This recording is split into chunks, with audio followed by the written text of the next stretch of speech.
Okay.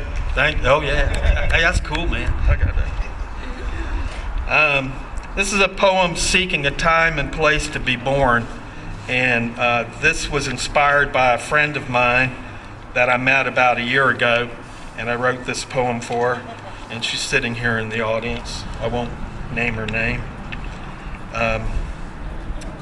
It could have started 2 months ago when I first saw you at Panera.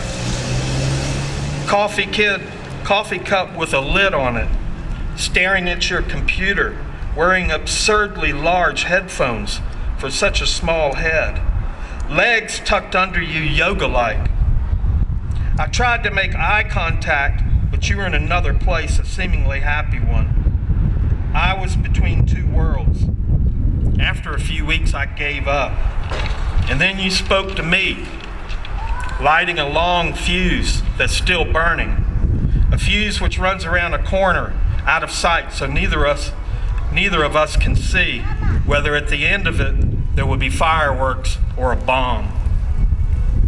Then there were drinks, histories revealed, like slow petals dropping, long walks on uncertain paths, late night discussions at the Waffle House over coffee and the still postponed chocolate pie. Meals, music, and microbrewed beer.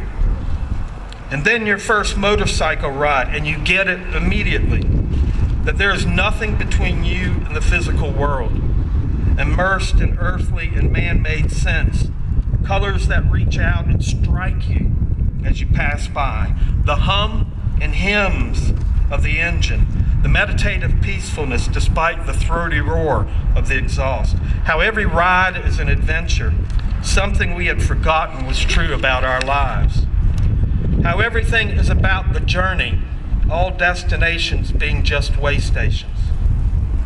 On our bike trips, despite the closeness, the shared intimacy of moving space, the miles unraveled in silence, contentment, and longing, a hide-and-seek game goes on between us.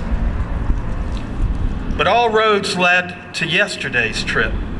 A sunny November morning, autumn sung leaves pirouetting along the pavement outside Panera. Past the Harley, its lava-red color glowing, chrome glistening. Only an hour and a half to Atlanta, lunch at Taco Max, visit to the High Museum. All life and art, one way or the other, come down to Impressionism.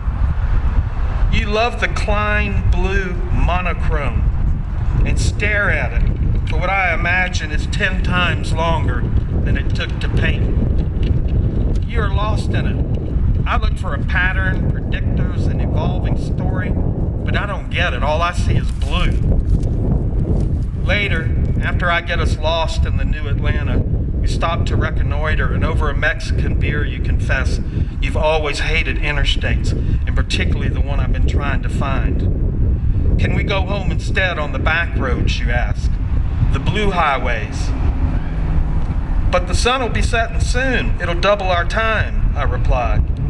I envision us hurtling into the freezing November night where wind chill factors match bike speed through stop-and-go small towns that traffic in strip malls, along the lonely stretches of Highway 41 and 411, where even the darkness has a shadow, where egos and tires can quickly flatten and suicidal deer await. I stare at the blue in your eyes and say, yes, and we're off. The engine churning and chortling, torque rising and falling, you sliding into me and then slipping back, down new roads where there is no one path. 20 miles later, after traffic has snarled and spit us out, we end up stopping at a fake Irish pub and watch football, which you hate, while discussing hockey, which you love. Blocks, passes, interceptions, but few completions. Then back on the bike into that freezing November night. 30 minutes later, you tap on my back and I stop at Crystal for coffee, you for warmth. Finishing your drink, you brave the outside for a rare smoke.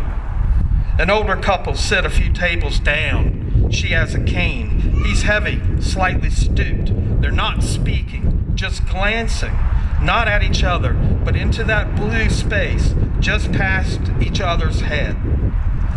food's finished and gone. All that's left are their coffee cups, which they hold dangling above the table like chess pieces, searching for their next move. Check or mate.